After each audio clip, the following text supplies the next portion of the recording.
하겠습니다. 오랜만에 오신 분도 계실 텐데 앞뒤 좌우로 인사할까요? 네, 잘 오셨습니다. 네, 반갑고 또 사랑하고 축복합니다. 네. 물론 아직 코로나19 이 팬데믹 상황이 완전히 끝난 것이 아니기 때문에 생활 방역으로 정하긴 하였지만 염려스러워서 못 오신 분들이 많이 있을 것입니다. 더군다나 용인 66번 확진자가 이태원 클럽을 방문함으로써 다시 이 대구 사태 같은 일이 일어나는 것 아닌가 하는 그런 염려가 좀 있죠. 저도 이 뉴스를 접하면서 굉장히 많이 놀랐어요. 아니, 이태원 클럽이 그렇게도 유명한가? 확진자 지역을 보니까 인천, 그죠? 부산, 제주도, 뭔 클럽 하나 가려고 제주도에서 왔나 이런 생각을 하다가 문득 베를린에 갔을 때 보니까 베를린의 그 클럽이 되게 유명하대요. 그러다 보니까 영국, 런던에서, 파리에서, 프랑스 파리에서 이 젊은이들이 클럽을 가려고 여행을 왔다. 이런 얘기를 제가 들었었거든요. 정말 지금 젊은이들은 그렇구나. 클럽이 유명하면 국경을 넘는데 제주도에서 못 오겠습니까? 그러다 보니까 확진자가 너무 전국적으로 지금 퍼져서 좀 다시 반복되는 것이 아닌가 하는 염려가 좀 되는 상황입니다. 그래서 어떤 분은 이렇게 표현을 하더라고요. 여러분 군대에서 혹은 학교에서 체조할 때 팔 벌려 뛰기 해보신 적 있습니까? 네. 이거 할 때 보면 꼭 그 앞에 선생님이나 지휘관들이 팔 벌려 뛰기 20번 한다. 구호를 붙이되 마지막 20번째는 구호를 붙이지 않는다. 만약 구호를 붙이는 사람이 있으면 다시 한다. 이러잖아요. 우리가 처음 하나 할 때는 다 20은 하면 안 돼. 근데 이게 문제잖아요. 하면 안 돼. 20은 하지 안 돼. 그러면 각인된 건 20밖에 없어가지고 나중에 20 할 때는 꼭 한 인간이 이렇게 하는 인간들 있잖아요. 그럼 막 나머지 사람들이 얼마나 열받습니까? 근데 지금 용인 66번 확진자가 마치 숨을 이렇게 외친 것처럼 해서 다시 처음부터 하나둘 해야 되는 상황인 것 같은 이 분노가 상실이 사람들에게 좀 있다. 이렇게 표현을 하는데요. 딱 맞는 상황인 것 같아요. 이러다가 다시 아이들 학교로 이제 개학하는 계획이 또 취소되고 전반기 그다음에 여름 방학 때까지 아이들이랑 하루 종일 있어야 되는 이 지옥의 생활이 다시 반복되는 게 아닌가 이런 염려도 없지는 않은 것 같습니다. 그래도 저희는 이제 주일 공예배를 다시 시작했기 때문에 새로 시작하는 마음으로 오늘 본문의 말씀을 같이 나누기를 원합니다. 우리가 이 모세에 대해서 함께 나눔을 통해서 과거, 현재, 미래를 통해 우리와 함께 하고 계시고 이미 우리 가운데 일하고 계신 그런 하나님임을 다시 한번 깨닫고 또 그런 하나님을 의지하고 신뢰함으로 도대체 어떤 길로 나아가야 할지 알지 못하는 그런 상황 속에서도 하나님의 일하심을 맛보는 그런 복된 삶을 살아가는 저와 여러분 되시기를 주의 이름으로 축복합니다. 본문을 나누기 전에 우리가 먼저 알아야 할 것은 하나님의 일하시는 방법인데요. 하나님은 하나님의 일을 하실 때 하나님의 사람들을 선택해서 사람을 통해 일하십니다. 그런데 그 사람을 먼저 하나님의 사람으로 만드시고 나서 하나님의 일을 하신다는 거죠. 이런 하나님의 방식을 전형적으로 보여준 사람이 바로 모세라고 할 수가 있습니다. 잘 아시는 것처럼 모세는 40세 때까지 애굽의 궁정에서 바로의 아들로 애굽의 왕자로 그렇게 살아갔죠. 얼마나 여러분 대단했겠습니까? 그때 당대 대제국 애굽의 왕자로 자랐다면 내가 뭘 하고자 하면 뭐든지 할 수 있다라는 생각을 할 수 있었겠죠. 그래서 자기 힘으로 뭔 문제를 해결해 보겠다고 자기 민족을 위해 애굽 군인을 쳐 죽이게 됩니다. 하지만 자기 뜻대로 되지 않죠. 결국은 그가 도망자 신세가 되어서 광야로 도망갑니다. 그는 철저한 패배를 맛보게 되죠. 자신의 자원이라고 할 수 있는 모든 것을 다 잃게 됩니다. 바로 이 패배를 통해서 하나님은 일을 하신다라는 겁니다. 그런데 우리가 패배를 경험했을 때 그 패배 가운데 있는 우리를 찾아오시는 하나님이시지만 때로는 우리를 패배로 몰고 가시는 때조차 있다는 것을 깨닫게 되어지죠. 도대체 왜 그렇게 하실까 하나님은? 그것은 우리가 더 이상 자기의 힘을 의지하며 살지 않도록 하기 위함임을 알 수 있습니다. 자기의 힘을 의지하는 한 진정으로 영적인 사람이 될 수 없기 때문에 그렇습니다.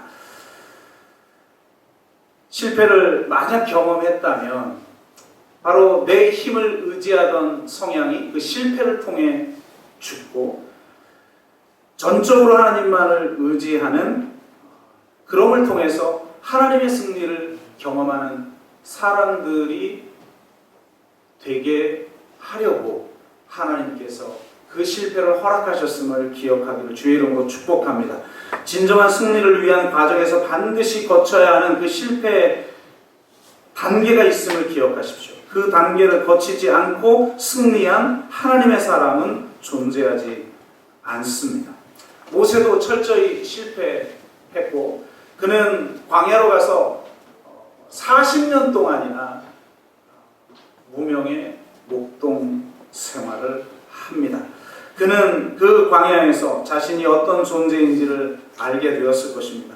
자신이 아무것도 아니었음, 잃지 않았을 때 그것이 내 거인 줄 알고 내가 대단한 사람인 줄 알았지만 모든 것을 잃고 광야 한가운데에서 무명의 목동으로 40년간이나 살면서 그는 자신이 아무것도 아닌 자임을 깨닫게 되었을 것입니다. 자기 양도 아닌 장인의 양을 치고 있는, 그래서 힘없이 인생을 마치려 하는 80세 노인에 불과한 그는 자기가 아무것도 아닌 자임을 깨달았을 것입니다. 찰스 스윈돌 목사님께서 광야 학교에서 딴 박사학위라는 설교를 통해 모세가 4개의 박사학위를 땄다고 말씀하십니다. 첫째는 무명 박사인데요. 아무것도 아닌 자가 되어보는 경험을 그는 한 거죠. 둘째는 시간 박사인데요. 광야는 조급함을 버리고 기다림을 배우게 만듭니다. 셋째는 고독 박사인데요. 광야는 침묵과 고요를 배우게 합니다. 여러분, 침묵과 고요가 왜 중요하냐면 오직 침묵과 이 고요만이 하나님을 응시할 수 있는 능력을 갖게 만들기 때문에 그런 것이죠. 마지막은 불편 박사입니다. 우리가 잘 알듯이 편안과 평안은 다르죠. 편안함은 환경에서 오는 것이지만 평안은 마음의 중심에서 오는 것입니다. 광야가 아니고서는 이 평안을 배울 수가 없죠. 모세는 이렇게 광야에서 자신이 아무것도 아닌 자임을 철저하게 온몸으로 깨닫게 됩니다. 그래서 하나님이 직접 찾아와서 너를 통해 애굽에서 이스라엘 백성들을 건져내겠다라고 말하는데도 내가 도대체 누구이기에 이 큰 일을 나에게 맡기십니까? 이렇게 말하면서 하나님의 제의를 거절해요. 감히. 심지어는 능력의 상징인 지팡이를 주며 반드시 내가 너와 함께 하겠다고 약속했지만, 그러나 하나님의 약속을 무색해 만들 정도로 그는 강하게 거절합니다. 나는 입이 어눌한 자입니다. 나 같은 자가 어떻게 이스라엘 백성들을 이끌 수 있겠습니까? 그러면서 거절하죠. 우리가 하도 거절을 하니까 하나님이 너무 화가 나서 모세를 야단치는 이런 장면들이 이후에 연출이 됩니다. 이 정도로 모세는 자신이 아무것도 아닌 자라는 걸 철저히 깨닫는 거죠. 어설프게 깨달으면 또 기회가 찬스다 하면 또 바로 그렇지 내가 누군데 하면서 자신을 내세울 텐데, 하나님이 직접 나타나 그를 이스라엘의 지도자로 세우려고 하지만 그는 철저히 거부합니다. 성 프란체스코는 이렇게 말하죠. 가장 약하고 가장 작고 가장 비천한 사람을 찾다가 하나님은 나를 찾아오신 것이다. 하나님은 이렇게 가장 약하고 작고 비천한 사람을 찾으십니다. 왜냐하면 하나님은 그런 사람을 통해서만 당신의 일을 하시길 원하시기 때문입니다.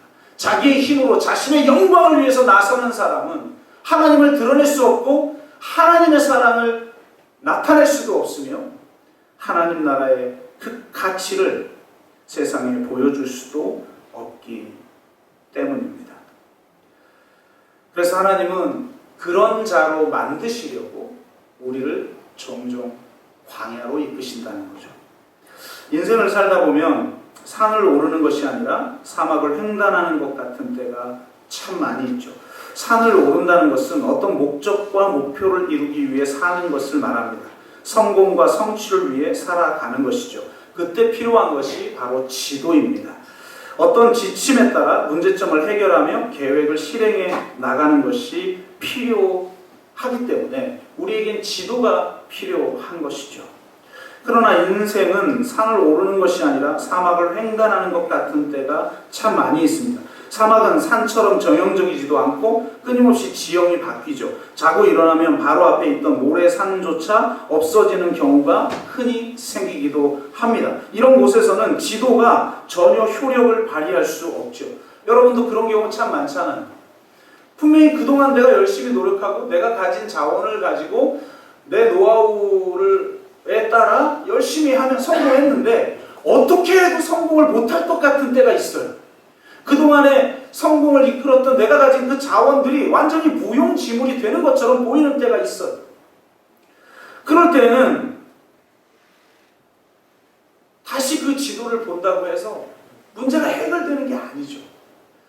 사막을 횡단할 땐 지도가 필요한 것이 아니라 바로 나침반이 필요한 것입니다.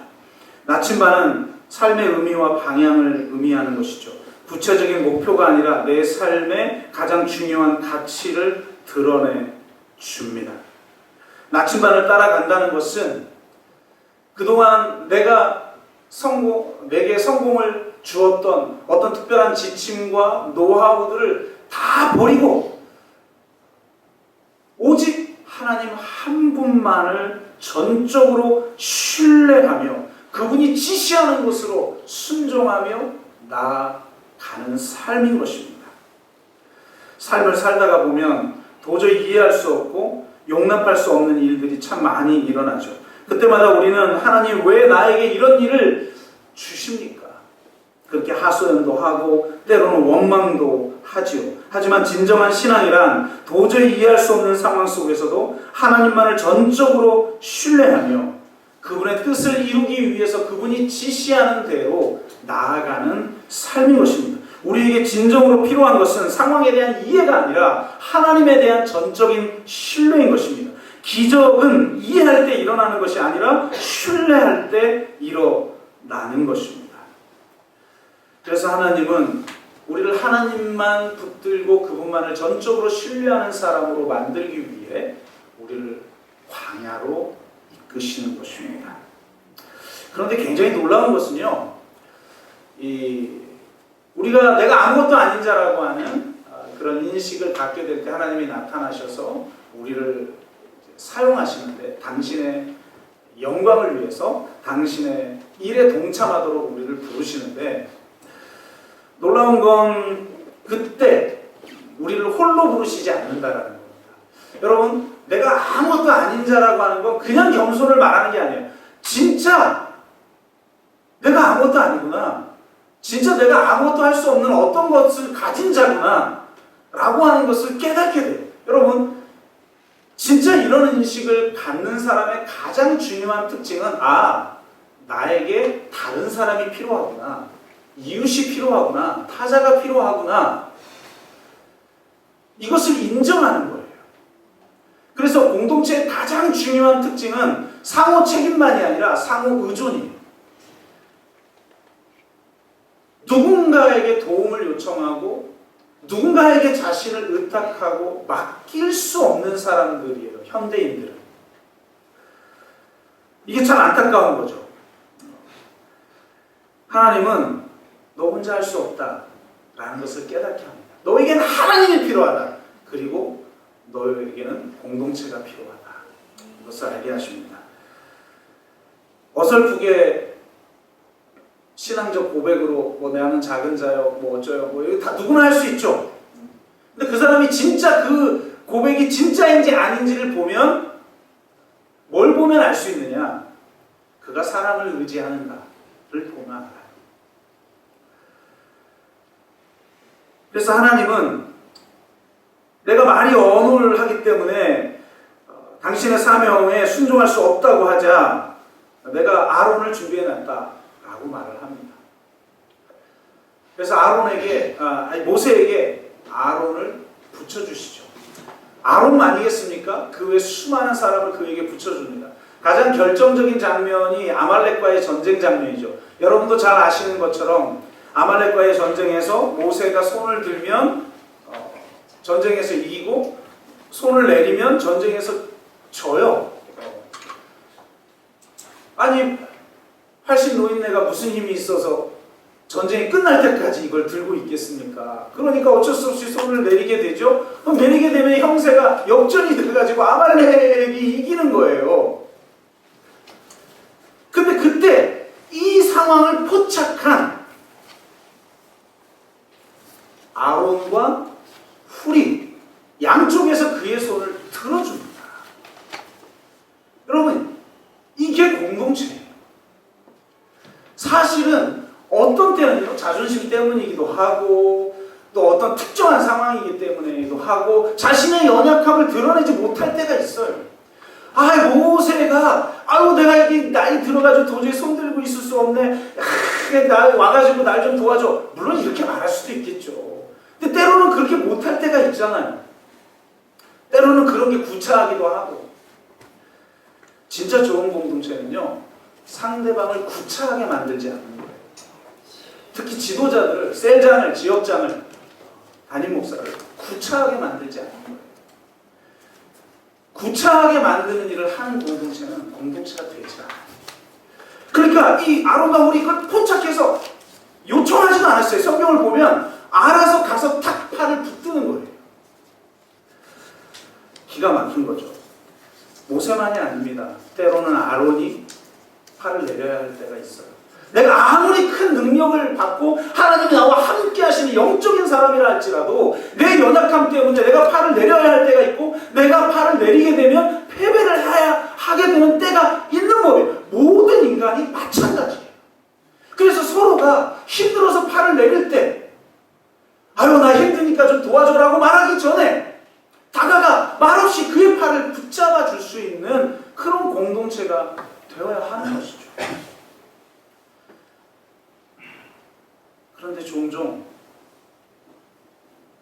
힘들어서 팔을 내리려고 하는 찰나 붙들어주지 못할 망정 양팔에 매달리는 그런 경우가 있음을 보게 됩니다. 여러분은 서로가 필요한 사람들입니다. 그렇게 연약한 사람들입니다. 가장 먼저는 하나님이 필요한 사람이고 그 다음은 사람이 필요한 사람이에요. 우리 홀로 할 수 있는 것은 아무것도 없습니다. 그래서 하나님은 하나님의 사람들을 부를 때에 좋은 공동체를 허락하셔요. 혼자 잘난 사람은 반드시 끝이 안 좋습니다. 대표적으로 삼손이죠. 우리를 지극히 작은 자가 되게 하여 나는 아무것도 아닌 자라는 고백을 하게 만들어 하나님은 하나님만을 전적으로 의지하고 하나님만을 신뢰하는 사람이 되게 하실 뿐만 아니라 상호 의존 속에서 서로를 붙들어주는 그런 사람이 되게 하는 줄로 믿습니다. 그런 사람이 되게 하신 후 그분은 반드시 우리 가운데 나타나셔요. 너무나 유명한 장면이죠. 떨기나무 불꽃 가운데 하나님은 임하시는데요. 이 장면이 왜 중요하냐? 옛날 만화 영화나 모세 영화를 보면 떨기나무 가운데 불이 확 임하니까 막 그게 너무 막 기이하여서 모세가 그 앞에 엎드리고 하나님과 대화하는 장면이 나오는데 성경은 그렇게 말하지 않죠. 성경은 그것 때문에 놀라지 않아요. 떨기나무에 불이 붙은 것 때문에 놀란 게 아니에요, 모세는. 당시 이 사막에는 이 스네라고, 히브리어로는 스네라고 지금 이 떨기나무가 번역이 되어 있는데, 학자들은 그 스네가 아마 이 속이 비어 있는 어떤 광목, 그런 식물과에 속할 것이다. 그리고 그런 나무들은 안에 가스가 차 있기 때문에 태양이 장렬하게 되면 발화가 되는 경우들이 많이 있었다. 그래서 모세도 이 광야 생활을 오래 했기 때문에 이런 광경을 자주 본 거죠. 나무들이 불타버리는 광경을 본 거예요. 그래서 보고 지나쳤어요. 지나쳤는데 가만히 생각해 보니까 이전과 다른 현상이 하나 있어요. 뭡니까? 이전에는 나무가 그 발화가 되어버리면 불에 타서 재가 되어버리는 건데, 아니 내가 이번에 목격한 광경은 그 나무가 불타 사라지지 않아요. 그래서 오늘 성경을 보면 모세가 내가 저 불타 사라지지 않는 것을 보이라. 그러면서 돌이켜 방향을 선회하여 그 떨기나무 앞으로 나아올 때 그 광경을 보고 하나님이 모세를 향해 모세야 라고 부르셔요. 저는 이 광경을 보면서 야 그렇구나. 우리를 태워 없애게 만드는 불이 있고 우리를 우리답게 만들면서 우리 가운데 불타는 불이 있겠구나. 여러분 우리를 태워서 죄가 되게 만드는 불들이 있죠. 이 세상에 대한 욕망, 그로 인해 발생하는 근심, 걱정. 여러분 우리를 열불나게 만드는 일이 얼마나 많이 있습니까? 코로나19로 한 2달 집에 내 아이들하고 함께 살아보시니 온갖 열불나는 일이 얼마나 많이 있어요. 속이 바싹바싹 타는 것 같죠. 마치 내 심장이 죄가 되는 것 같죠. 세상의 불은 우리를 태워 흔적도 없이 사라지게 만들어요. 그런데 하나님의 불이 있어요. 이 하나님의 불은 떨기나무를 태워 사라지게 하지 않아요. 나를 더 나답게 만들어요. 우리를 그대로 유지하면서 큰 광경을 만들어내는 것입니다. 그래서 바로 이 하나님의 불을 경험한 자만이 하나님께 쓰임받는 영적인 사람이 될 수 있어요. 지식이 아무리 많아도 소용없어요. 하나님의 불이 있어요. 무디가 그렇게 말하죠. 사역자를 망가뜨리는 것은 과도한 사역이 아니라 성령 없이 일하는 것이다. 여러분 하나님의 불로 불붙는 심령들이 다 되시기를 주의 이름으로 축원합니다. 그 하나님의 불이 나를 나답게 만들고 하나님의 일을 성취하게 하시는 것입니다. 그 하나님의 불 가운데서 하나님은 모세를 부르십니다. 그러면서 그에게 말씀하시죠. 이렇게 말씀하십니다. 내가 애굽에 있는 이스라엘 백성들이 신음하는 소리를 들었다. 그들이 탄식하는 모습을 내가 보았다. 그래서 내가 그들의 탄식 소리를 듣고 아브라함과의 언약을 기억하여 그들을 건져내기 위해 내가 이 땅 가운데 하감하여서 그들을 건져내어 그들을 가나안으로 이끌 것이다. 그리고 내가 너를 도구로 사용할 것이다. 이렇게 말씀하십니다. 여러분 하나님의 일은 우리가 하는 게 아닙니다. 저는 개척을 하면서부터 지금까지 물론 인간이기 때문에 이런 걸 놓칠 때가 종종 있죠. 솔직히 저도 인간이니까 육적일 때가 왜 없겠습니까? 그러나 정말 진심으로 고백할 수밖에 없는 것은 항상 하나님이 먼저 일하신다는 거예요. 주님조차도 하나님의 아들이시고 삼위일체 하나님 자신이신 예수 그리스도도 뭐라고 늘 고백하냐면 하나님이 일하시니 나도 일한다. 하나님이 항상 먼저 일하시고 나는 동참할 뿐이다. 이것이 영적인 일의 가장 중요한 특징이에요. 하나님이 보이지 않는 사막을 횡단하는 것 같은 빈들을 걷는 것 같이 보이는 그런 인생길을 걸을 때 우리가 반드시 기억해야 할 것은 하나님이 나와 동행하시고 계셨구나. 그리고 하나님이 먼저 일하고 계셨구나. 이걸 반드시 기억해야 합니다. 하나님은 어디서 일하실까요? 이 땅의 백성들이 탄식할 때 그들의 고통 가운데 함께 하시며 그들을 치유하고 이 땅을 회복하기 위해 일하시고 계십니다. 우리 모두가 1차적으로 우리 모두가 지극히 작은 자고 하나님 앞에서 상한 심령으로 탄식할 수밖에 없는 사람들이죠. 그리고 이 땅에 더욱더 큰 아픔으로 인해서 하나님 앞에 탄식하는 사람들 가운데 주님은 함께 하시고 그들을 치유하고 이 땅을 회복하기 위해서 이미 일하고 계십니다. 우리가 하나님의 일에 동참하려면 이 땅의 탄식 소리를 들을 줄 알아야 하는 것이죠. 그래서 선교적 사명을 감당하는 가장 중요한 지침이 바로 이 땅의 상처의 자리에 서는 것이고 이 땅의 탄식 소리를 듣고 하나님의 일하심에 동참하는 것입니다. 저희가 이번에 면마스크 만들기를 했는데요. 처음에 코로나19 이 사태가 터지고 나서 교회의 본질이니까 우리는 본질적으로 우리를 보호하기 위한 삶이 아니라 이 코로나19로 인해서 어려운 사람들을 도와야 되는데 이 전염병 재난이라는 걸 저도 제 인생에 처음 겪어보는 것 같아요. 여러분은 어떻습니까? 이 팬데믹을 직접적으로 이렇게 겪어본 건 거의 처음이라고 할 수가 있잖아요. 이 재난은 독특해요. 다른 재난들은 재난당한 사람들을 내가 찾아가서 그들을 직접 도와야 되는데 이 전염병 재난은 사회적 거리두기가 해법이라는 거예요. 내가 돕지 않는 게 돕는 거라는 거예요. 이런 독특한 특징을 가진 재난 가운데 우리가 뭘 할 수 있을까? 그래서 여러 이제 서칭을 해보고 가까운 곳에서 또 어떻게 도우려고 한다라는 이런 것들을 저희가 이제 전에 들어보니까 우리가 할 수 있는 일이 몇 가지가 있겠다. 첫째는 이 중국인 유학생들이 와가지고 완전히 격리가 돼버린 거잖아요. 그러니까 이 중국인 유학생들에게 도시락을 전해주는 일. 또 두 번째는 이 자가격리자들에게 생필품을 제공하는 일. 그 다음 이 전염병과 싸우는 최전선에서 싸우는 의료인들에게 감사의 선물을 하는 일. 이런 정도를 하고 있더라고요. 그래서 이 정도 우리가 할 수 있을까라고 생각했는데 정말 지금은 이런 게 어려운 게 신상정보 공개가 안 돼요. 신상정보보호법 때문에 우리가 도우려고 하려고 해도 돕기가 너무 힘들어요. 그리고 수많은 사람들이 성금을 했기 때문에 우리가 뭔가 최전선에 싸우는 사람들을 직접적으로 돕는 것도 한계가 있어서 굉장히 어려움을 겪었습니다. 그 외에 네 번째 방법은 바로 이 코로나19로 인해서 어려운 교회들, 또 단체들을 돕는 건데요.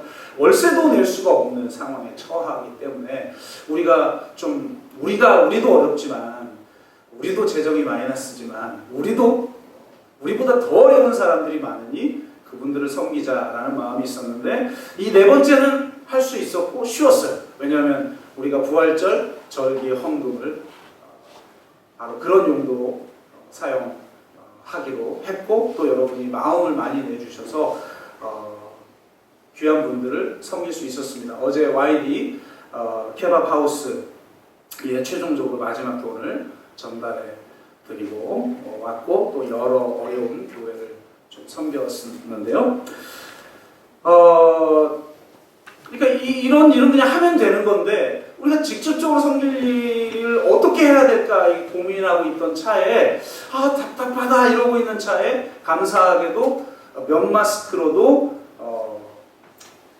이 방역이 가능하다 이런 지침을 정부에서 내린 소식을 듣게 된 거예요. 그래서 그러면 우리가 할 수 있는 작은 일을 한번 해보자. 그래서 그냥 몇 명이라도 모여서 한두 명이라도 모여서 해서 전달해드리면 어떨까 이런 참 작고 소박한 마음으로 시작을 했는데요. 정말 하나님이 놀랍게 일하셔서 어제 제 아내가 밴드에 보고한 글을 보니까 2달 동안 약 100여 명의 후원자와 자원봉사자들이 함께 참여해 주시었고 268만 630원의 후원금이 모아졌고 11곳의 기부처에 5차례에 걸쳐 1600여 장의 마스크와 함께 150상자의 생필품을 전달했다. 그런 모든 것을 돈으로 환산해보면 거의 1천만 원 이상 정도를 우리가 섬겼다. 이렇게 보고한 내용을 보게 됩니다. 정말 우리는 그저 누군가가 필요로 할 어떤 마스크를 그냥 몇 명이서라도 모여서 만들어 그분들을 돕기 원하는 그런 정도의 마음으로 시작했던 것인데 이렇게 하나님이 친히 일하셔서 크게 하셨습니다. 그 하는 과정 가운데 정말 많은 은혜들을 맛보았는데요. 누군가는 이런 마음을 가지고 답답해하고 있었던 거예요. 어떻게 보면 각자 안타까워하며 각자 할 수 있는 일을 해보려고 전전긍긍하는 많은 사람들이 있었던 거예요. 그런데 그저 그냥 작은 일, 마스크 만들기를 하고 있습니다라고 한 소식을 저도 페이스북으로 알리고 그저 그냥 알렸을 뿐인데 고민하고 있던 사람들이 연락이 오고 우리도 동참하길 원합니다. 그래서 함께 여러 교회들이 여러 단체들이 이 일을 섬길 수 있었고 또 아침에 교회에 와보면 문 앞에 쌀이 놓여 있거나 혹은 생필품이 놓여 있거나 그 외에 애써 본인이 작업한 면 마스크를 우리 교인들이 혹은 전혀 생명부지의 사람들이 우편으로 보내오는 것을 보면서 이미 그 곳곳에서 그렇게 하나님의 마음, 사람들의 마음을 감동시키고 그들에게 무엇인가를 하게 하시고 계셨다는 것을 우리가 경험하게 되어지는 거예요. 저는 개인적으로 제 마음속에 계속해서 정말 하나님께 감사하고 감동했던 건 이 아란 쪽에서 일하시는 미등록 외국인 노동자 분들의 사진이었어요. 사실 미등록 외국인 노동자는 신분이 노출되는 걸 극히 꺼려하는 분들이기 때문에 사진 찍는 것을 아주 싫어합니다. 그런데 지금 이 코로나19에서 굉장히 어려운 사람, 다른 사람들은 등록증이 있기 때문에 마스크를 살 수 있지만 미등록 외국인 노동자는 등록증이 없기 때문에 구입할 수도 없는 거예요, 마스크를. 그러니까 그런 형편에, 어려운 형편에 있는 그런 사람들에게 교회가 또 지역의 단체들이 함께 그들을 섬기는 모습을 보면서 그분들이 사진을 찍어서 우리가 요청한 것도 아니거든요.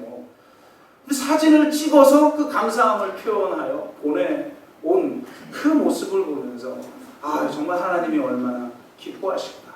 그리고 지난주 금요일 날 그 일에 함께 동참했던 네팔 노동자가 저희 교회에 그 만세가란 도서관 원장님하고 같이 와서 감사의 인사를 하는 모습을 보면서 정말 하나님이 기뻐하시겠구나 라는 생각을 하게 됩니다. 또 이 소식을 들은 CBS에서 평화 캠페인 때 우리 인터뷰를 해서 잠깐 이렇게 캠페인차 방송, 라디오 방송에 나가게 된다고 해서 알겠다고 그래서 그냥 아무 생각 없이 했고 어느 날 좀 알려주세요. 어느 날 하는지 좀 알려주세요. 나중에 제가 문자로 보냈거든요. 하루 그냥 하는 줄 알았더니 4월 내내 방송에 나가가지고 그것도 몰랐어요. 주변에서 오늘 방송 들었어요. 그 다음날 또 누가 오늘 방송 목사님 목사님 들었어요. 이게 연락이 오니까 이게 매일 나가는 거였어? 몰랐던 거죠. 그러면서 많은 사람들이 도전을 받았던 일들을 보면서 정말 하나님은 항상 이미 일하고 계시는구나. 우리는 하나님이 어떻게 일할 줄 모르니까 그저 내가 가진 자원 하나 붙들고 나는 아무것도 할 수 없어요 라고 말하지만 하나님은 그저 하나님의 앞에 순종하는 마음으로 나아갈 때 하나님 그 일을 하나님이 직접 행하신다는 것입니다. 그러므로 여러분이 사막을 횡단하는 것처럼 보일 때, 자신이 아무것도 아닌 자처럼 여겨질 때 반드시 기억하십시오. 하나님은 우리와 함께 하셨고 하나님은 이미 일하고 계신다는 사실입니다. 말씀을 맺습니다. 말씀을 맺으면서 한 가지 말씀을 드리자면, 어제 저희가 우리 청년들하고 같이 YD 케밥 하우스를 방문해서 부활절 헌금 중에 일부를 드리고 또 생필품을 좀 드리고 청년들하고 대화를 좀 했는데요. 아무래도 너무 참 귀하고 또 가깝고 수원이니까 청년들이 가서 교제를 하면 좋겠다 이런 생각을 하고 이제 제안하고 청년들이 가기로 했는데, 이 케밥하우스를 섬기시는 대표 목사님께 제가 이제 연락을 취해서 저희 청년들이 갈 겁니다 하고 이제 제가 섭외를 한 건데, 이분이 월수 금만 섬기시는 분이었던 거예요. 토요일은 안 오는 분이었던 거죠. 그런데 오신다면 제가 나가겠습니다. 그렇게만 안 했어도 제가 보내고 저는 설교 준비하면 되는데 갑자기 나온다고 하시니 내가 안 나갈 수가 없잖아요. 토요일 날은 제가 안 움직이는 사람인데 어쩔 수 없이 제가 갔어요. 같이 가서 보니까 그게 이제 제주도 예멘 난민 사태가 터지고 나서 이분들이 이제 5명과 함께 세운 사회적 협동조합인데요. 주방장이 예멘 사람입니다. 그리고 우리가 갔을 때 그날 비가 와서 세차장에서 일하는 예멘 난민이 쉬게 되잖아요. 세차장은 비 오면 안 되니까. 그래서 이게 그곳에 이렇게 와서 인사하고 저희 사진을 찍게 되는데, 아니 세상에 그 사람이 레슬링 국가대표라는 거예요. 근데 와가지고 세차하고 있어요. 남의 나라 와서. 참 안타까운 일이죠. 그리고 그 옆에 있는 분은 어쨌든 주방장으로 일하시는데, 난민 사태 터지고 나서 이분이 제주도로 내려갔더니 개신교회는 네 부류의 사람들이 있더래요. 첫째는 대부분은 혐오하는 사람들. 너희 떠나라 막 온갖 가짜 뉴스, 막 진짜 말도 안 되는 가짜 뉴스와 막 혐오 발언들, 특히 이걸 유포하는 사람들이 기독교인들 아니에요. 정말 답답해 죽겠어요. 대부분 혐오하는 사람들, 그리고 아마 보이지 않는 대부분의 두 번째 부류는 무관심한 사람들, 그리고 세 번째 사람들은 그래도 적극 나서는 사람들인데 그들을 구원해야 된다. 그래서 그들을 전도하기 위해서 그들을 돕는 소수의 사람들이 있었다는 거예요. 그리고 마지막 네 번째 부류의 사람이 있는데, 그냥 그들을 사랑하기 때문에 그들을 섬기려고 하는 사람들이 소수 있었대요. 자신은 이제 그런 사람이었던 거죠. 그래서 그들을 돕고 있는 중에 이제 법적인 모든 판결이 나고 인도적 체류 허가자가 돼서 이제 내륙으로 이동을 했는데, 여러분 뭐 취직할 수 있는 자격도 없잖아요. 원서를 쓸 수도 없는데 인도적 체류 허가자는 그냥 3개월에 한 번씩 가가지고 그냥 A4에 도장 찍고 사인하면 내가 그냥 여기 머물 수 있는 자격만 있는 것이지 어떤 법적 자격이 있는 게 아니에요. 그런 사람들이 뭘 하고 삽니까? 그러니까 이 사람을 위해서 어떻게 섬겨야 될까 하다가 5분의 목사님들이 모여서 할 줄도 모르는 이 사회적 협동조합을 만든 거예요. 토요일날 봉사하는 분을 향해서 거기 이렇게 안경 쓰신 분이 막 같이 예멘 난민 주방장하고 같이 막 섬기시더라고요. 근데 이 홍주민 목사님이 그분을 부르는데 뭐라고 부르냐면 김박사 이렇게 불러요. 그렇게 부르면 고객들이 되게 부담스러울 것 같아요. 박사에게 주문하기엔 좀 껄쩍지근하잖아요. 김박사 그래서 왜 김박사라고 그러나 봤더니 독일에 15년 동안 유학을 해가지고 박사를 받고 온 분이에요. 그런 분이 번갈아 가면서 거기서 케밥 만들고 있는 거예요. 이분은, 이 홍준희 목사님은 독일에서 10년간 공부하고 박사학위 받아서 돌아온 디아코니아 학 박사학위를 가지신 분이셨던 거예요. 참 이런 분들이 이곳에서 케밥 만들고 계시는구나. 한 영혼을 위해서, 그 예멘 난민 주방장을 위해서. 그런데 최근에 코로나 때문에 사람들이 다니질 않으니까 너무 어렵다고 페이스북과 SNS에 하소연해서 저희가 연결되어 찾아간 것이고, 거기는 이제 공개적으로 도움을 요청했기 때문에 저희도 도움 얘기를 처음으로 오픈했죠. 다른 교회는 이렇게 도움받은 거 자기가 오픈해도 되냐고 해서 제가 아유 하지 말으시라고, 아유 이쪽은 도와드리고 생색내는 것 자체도 이게 우리도 부끄럽고 죄송하고 더 많이 드리지 못해 죄송한데 뭐 이름을 내냐 안 좋을 것 같습니다. 그래서 이제 그냥 좀 다 그런 사례만 있을 줄 알았는데 마지막 이 YB 케밥 하우스 같은 경우는 공개적으로 요청을 했기 때문에 저희도 SNS에 공개한 건데요. 어제 제 개인적으로 마음에 감동을 받았던 건 그분이 우리 같이 간 청년들하고 대화를 깊이 해주신 것도 고맙고, 마지막으로 선물을 주셨는데 에른 후트 공동체에서 만든 성경 묵상집을 주신 거예요. 제가 이 묵상집에 왜 감동을 받았냐면 장작 290년 동안 매년 발간하는 묵상집이에요. 여러분, 한 공동체가 290년 동안 이 묵상집을 발간한다? 가능합니까? 이런 일을 했을 뿐만 아니라 이 성경 묵상집이 어떤 것이냐 설명을 하는데, 제가 좋아하는 보네퍼, 저의 인생을 바꾼 보네퍼 목사님이 마지막 사형을 당할 때, 나치 정권에게 사형을 당하는 당일날 아침에도 이 묵상집을 가지고 성경 묵상을 했다는 거예요. 감동이 되지 않아요?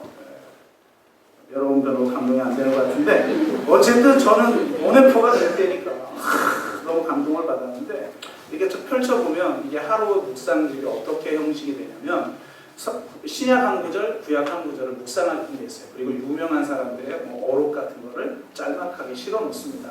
그리고 주일 정도 되면 한 구절 더, 이제 시편 말씀이라든지 3개의 구절이지만 일반 평균 2개의 구절인데, 이 형식을 갖추게 된 계기가 있는데요. 이 공동체가 항상 하나님의 말씀을 묵상하는 사람들이었대요. 근데 어떤 방법으로 묵상을 했냐면, 구약의 성경 구절들을 적은 종이를 그 제비뽑기통에 뽑고 기도하는 거예요. 하나님 오늘 우리에게 어떤 말씀을 하십니까? 하나를 뽑아요. 그러면 특정한 구약 성경 구절이겠죠? 그럼 구약 성경 구절을 다 같이 읽으면 공동체가 이 말씀과 연관된다라고 여겨지는 신약 성경 한 구절을 공동체원이 내어놓는 거예요. 그러면 바로 이 구약 한 구절과 신약 한 구절이 우리 공동체에 주시는 하나님의 말씀이다 라고 생각하고 묵상하고, 그 묵상한 내용을 서로 나누며 그 나눈 내용을 가지고 하루하루 살아가는 거예요. 하나님은 하나님의 말씀을 통해 말씀하신다 라고 하는 신조를 가지고 그렇게 매일 묵상하며 하나님의 말씀을 통해서 290년 동안 그 공동체를 유지하고 세상을 섬기는 일을 지금도 하고 있다는 것입니다. 근데 저는 굉장히 감동을 받았어요. 결국은 하나님의 말씀이다. 여러분, 삶이 어렵고 힘드냐? 그건 중요한 게 아니에요.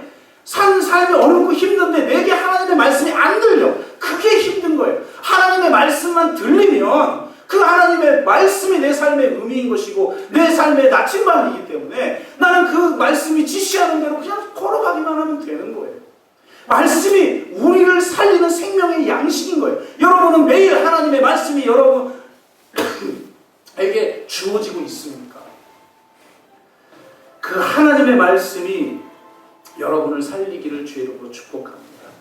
그 하나님의 말씀 앞에서 우리가 해야 할 유일한 한 가지는 내 신을 벗는 거예요. 하나님의 음성이 들립니다. 너의 신을 벗어라. 신을 벗는다는 것은 종의 행위입니다. 하나님의 일하심 앞에서 이렇게 고백하는 거예요. 나는 당신의 노예입니다. 당신이 내게 시키는 것이 무엇이든지 그대로 순종하겠습니다. 라는 고백이 신을 벗는 거예요.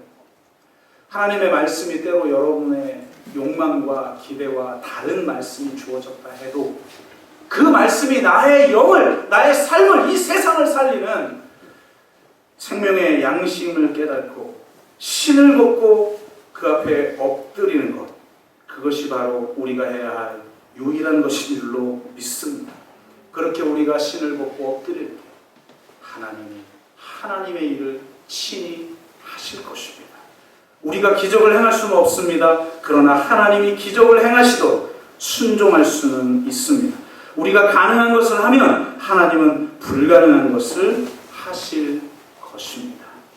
그렇게 하나님의 일하심을 목도하고 또 하나님의 일하심을 기대하며 살아가는 저와 여러분 되시길 주의 이름으로 축복합니다.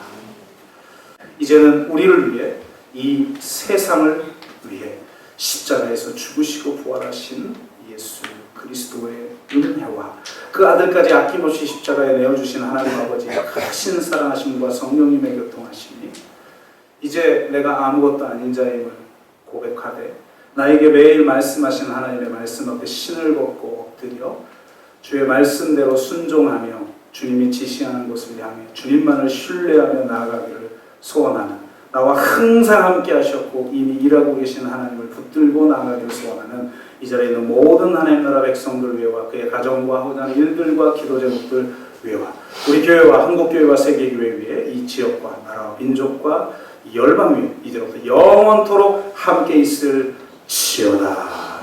아멘.